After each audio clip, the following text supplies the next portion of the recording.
Welcome to my channel. कैसे हैं आप सब? आई होप आप सब फिट होंगे, मस्त होंगे और खुश होंगे। ये व्लॉग है अर्ली मॉर्निंग का। जब मैं घूमने जा रही थी तो मेरी नज़र पड़ी इस गुड हेल्थ पर। आप लोगों से पहले की वीडियो में शेयर किया था कि किस तरह से बरसात वाले दिन मैंने इसको गमले से निकाल कर इस तरह से ज़मीन में लगाया था। और ये देखिए इस पर कितने अच्छे फ्लावर आ रहे हैं। पहले बडिंग्स तो हो रही थी लेकिन फ्लावर अच्छे से खिल नहीं पा रहे थे, और अब देखो ऐसे लग रहा है जैसे कि रोज़ खिले हुए हैं। तो ये घूम कर मैं आ चुकी हूँ, और अब आने के बाद मैंने झाड़ू वगैरह सारे में लगाई थी, तो जाले दिखे तो उनको साफ़ करने लगी। और अब क्योंकि दोपहर में मुझे कोफ्ते की सब्ज़ी बनानी है, इसलिए मैं इस घिया को अभी कस दूँगी। इसमें से जो पानी मिलेगा उसको हम पी लेंगे। वो क्योंकि जो घिया का पानी होता है वो खाली पेट लेना काफ़ी ज़्यादा फ़ायदेमंद होता है। हमारी हार्ट हेल्थ के लिए अच्छा होता है, हमारी बॉडी को डिटॉक्सिफाई करता है, और भी इसके बहुत सारे हेल्थ बेनिफिट्स होते हैं। किसी और वीडियो में आपसे शेयर करूँगी। तो इसके बाद मैं नहाने जाऊंगी, और फिर आज हमें मंदिर भी जाना है। एक्सरसाइज योगा वगैरह मेरा हो चुका है, झाड़ू वगैरह मैंने सब लगा ली है, सिर्फ पोछे का काम रह गया है। मंदिर के सामने मैंने पोछा भी लगा दिया है, और बाकी के घर में पोछा मैं बाद में लगाऊंगी। तो मेरा कहने का मतलब ये है कि ज़रूरी नहीं है आपका हर काम हर दिन एक ही समय पर हो। कई बार ऐसे होता है कि काम ऊपर नीचे हो जाते हैं, तो हम उसकी बहुत ज़्यादा टेंशन ले लेते हैं, जो हमारी सेहत के लिए बिल्कुल भी अच्छे नहीं है। उससे काम तो प्रॉपर उस समय पर होने से रहा, क्योंकि और कामों की प्रायोरिटी है।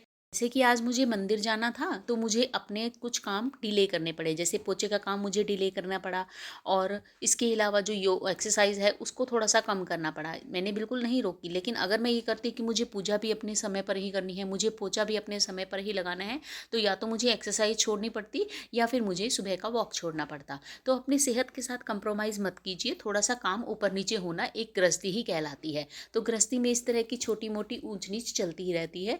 तो अपने कामों को प्रायोरिटी के हिसाब से कीजिए कि किस समय कौन सा काम ज़रूरी है। तो ये घिया मैं कस रही हूँ, काफ़ी कच्ची घिया है, और ये दो हिस्सों में काट कर मैं कस रही हूँ। वैसे मोटी घिया थी लेकिन काफ़ी कच्ची है। आपको मैंने इसको दिखाया भी है कि इसमें मोटे बीज बिल्कुल भी नहीं है।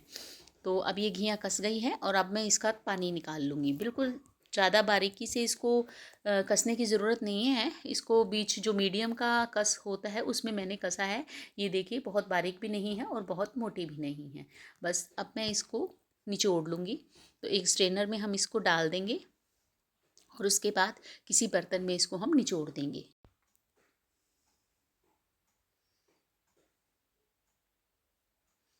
ये देखिए इसमें मैंने डाल दिया है, और अब मैं इसको इस तरह से दबाऊंगी तो एक्स्ट्रा वाटर जो है वो निकल जाएगा। बहुत ज़्यादा इसको मैं नहीं निचोड़ रही हूँ, क्योंकि थोड़ा बहुत पानी तो इसके अंदर रहना भी चाहिए, ताकि जो कोफ्ते हम बनाएंगे उसमें इसका फ्लेवर बचा रहे। और इसके अलावा मोटा मोटा छानने के बाद जो पानी है उसको हम कंज्यूम कर लेंगे। तो हस्बैंड से मैंने पूछा तो वो कहते हैं हाँ, मैं इसमें काला नमक और काली मिर्च थोड़ी सी डालकर वो मैं ले लूँगा। बस पिंच ऑफ ब्लैक सॉल्ट और पेपर मैंने डालकर इनको दे दिया, और फिर बस मैं चली गई नहाने। तो काफ़ी अच्छा, काफ़ी हेल्दी होता है ये पानी। इसके बेनिफिट्स मैं आपसे फिर किसी दिन शेयर करूँगी। तो जी ये मैं नहाकर आ गई हूँ, और अब मैं चल करूँगी तैयारी घर की पूजा के लिए, और मंदिर में ले जाने के लिए सामान मैं ले आई हूँ। ये फूल देखिए गुड़हल का भी मेरे गार्डन में लग रहा था, और ये वाइट कलर के जो इन्हें चंपा का फूल बोलते हैं, मुझे इनका रियल नेम तो नहीं पता, तो आपको पता हो तो कमेंट में ज़रूर बताना। ये इस तरह के छोटे छोटे गुलाब जैसे फूल होते हैं और बहुत ही सुंदर लगते हैं। ये मैं धतूरा ले आई थी, और ये भांग था, ये साथ ही के ही प्लॉट में लगे हुए थे, वहाँ से मैं ले आई थी। भगवान शंकर की पूजा के लिए और सामग्रियाँ मैंने सब तैयार कर ली थी, और अब मैं करने लगी थी अपने घर की पूजा। घर के मंदिर में मैं पूजा कर रही हूँ, और हस्बैंड नहाने गए हैं, उसके बाद वो भी पूजा कर लेंगे, और फिर हम जाएंगे मंदिर। ये हस्बैंड ने भी पूजा वगैरह कर रही है। मैं मंदिर में ले जाने के लिए जल तैयार कर रही हूँ। इसमें मैंने थोड़ा सा तो मीठा डाल लिया है, और थोड़ा सा कच्चा दूध डाल लिया है। और अब हम चल रहे हैं मंदिर। हल्की हल्की सी बारिश शुरू हो गई है। मंदिर में एंटर करते ही थोड़ी सी बारिश लगी, और ये देखिए मंदिर में जैसे ही प्रवेश करते हैं मन को एक बहुत सुकून, बहुत शांति मिलती है। तो वीरभद्र जी को प्रणाम किया, और इधर नंदी जी को, जो भगवान के बाहर पहरेदार बने बैठे रहते हैं, उनको प्रणाम किया, और फिर हमने जल चढ़ाया भगवान शिव को। मंदिर में भीड़ थी, कई लोग आए हुए थे, और बहुत शांति, बहुत सुकून मिलता है मंदिर में आने के बाद। आप आते होंगे तो आप भी महसूस करते होंगे। फिर बाहर आकर मैंने नंदी जी के कान में भगवान के लिए अपना प्रणाम और अपनी मनोकामना भेजी, और ये देखिए मंदिर का वो हिस्सा जो सबसे पुराना है हमारे मंदिर में। ऐसा माना जाता है कि मंदिर का ये हिस्सा सबसे पुराना है और यहाँ पर भी एक शिवलिंग बना हुआ है। तो यहाँ पर भी हम शिवलिंग की पूजा करते हैं और अंदर वाली जगह पर भी जो अब नया बना है वहाँ पर भी करते हैं।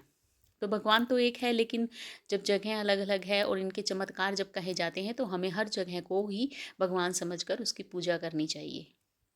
और ये मैं घर आ गई थी और बेटे को दिया नाश्ता, और देखिए कितना सिंपल ये नाश्ता है, सिर्फ रोटी चटनी और छाछ। बच्चे हॉस्टल में रहकर बिल्कुल ऊब जाते हैं सब्जियों से। और दोपहर के लिए मैंने ये कोफ्ते बना दिए हैं। इसकी तरी आपको देखने से काफ़ी पतली लग रही होगी, लेकिन इसके छोंक में मैंने 1 चम्मच बेसन डाला था और फिर इसके छोंक को मैंने भुना था। तो थोड़ी देर बाद जब हम दोपहर तक इसको देखेंगे तो ये तरी काफ़ी गाढ़ी हो जाएगी, इसलिए अभी इसको मैंने पतला रखा है। किसी दिन इस कोफ्ते की रेसिपी भी मैं आपके साथ शेयर करूँगी।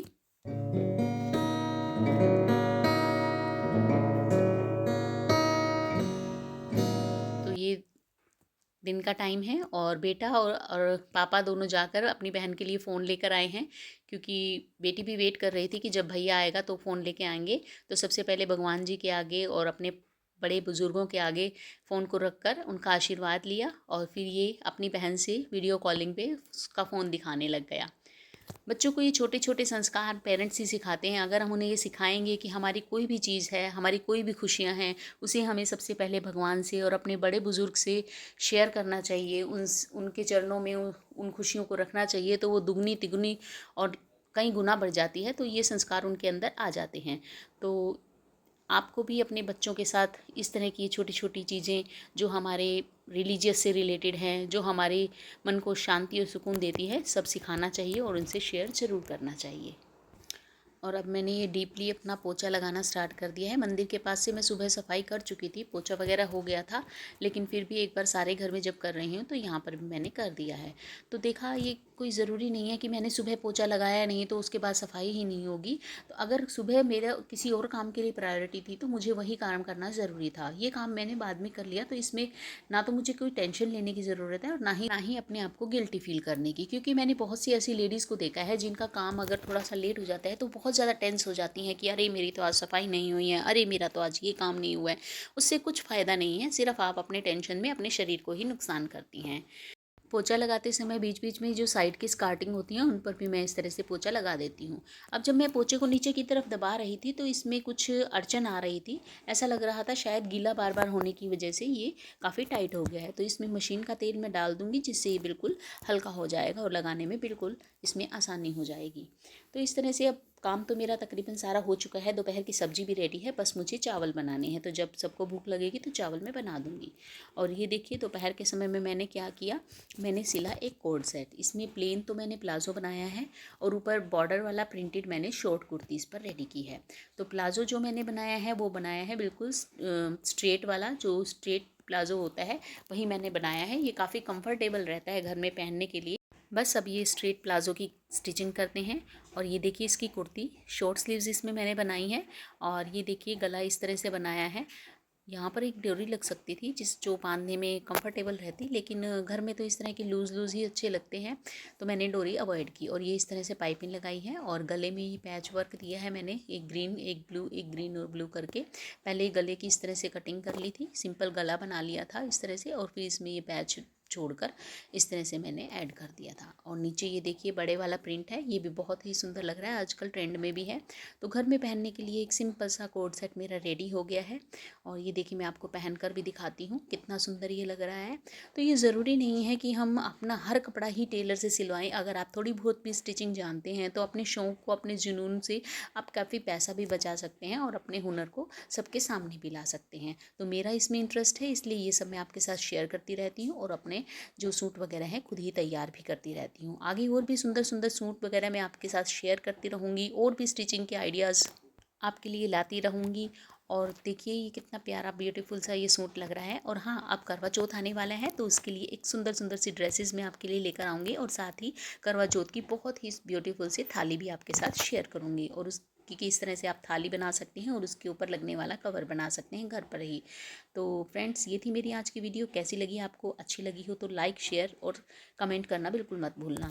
चैनल को सब्सक्राइब करना, और आपको अगर मेरी कोई भी वीडियो में से कुछ भी बात अच्छी लगती है या बुरी लगती है मुझे कमेंट करके बताइए, ताकि अच्छी लगी हो वो बात तो मैं उसको और ज़्यादा अच्छे से आपके सामने प्रेजेंट कर सकूं। और अगर मैं कुछ गलती कर रही हूं या कोई बात आपको ऐसी लग रही है जो गलत है, तो आप प्लीज़ वो भी मुझे ज़रूर बताइए, ताकि उससे मैं ज़रूर आपसे कुछ सीखूँ। क्योंकि ज़रूरी नहीं है कि मैं ही आपको सब कुछ सिखाऊँ, बहुत सी चीज़ें होती हैं जो एक कंटेंट क्रिएटर होता है वो अपनी ऑडियंस से भी सीखता है। तो आप मेरी फैमिली हैं, आप मुझे ज़रूर बताइए हर तरह की बात, अच्छी भी और बुरी भी। मिलते हैं नेक्स्ट वीडियो में, तब तक okay, tata, bye and have a nice day.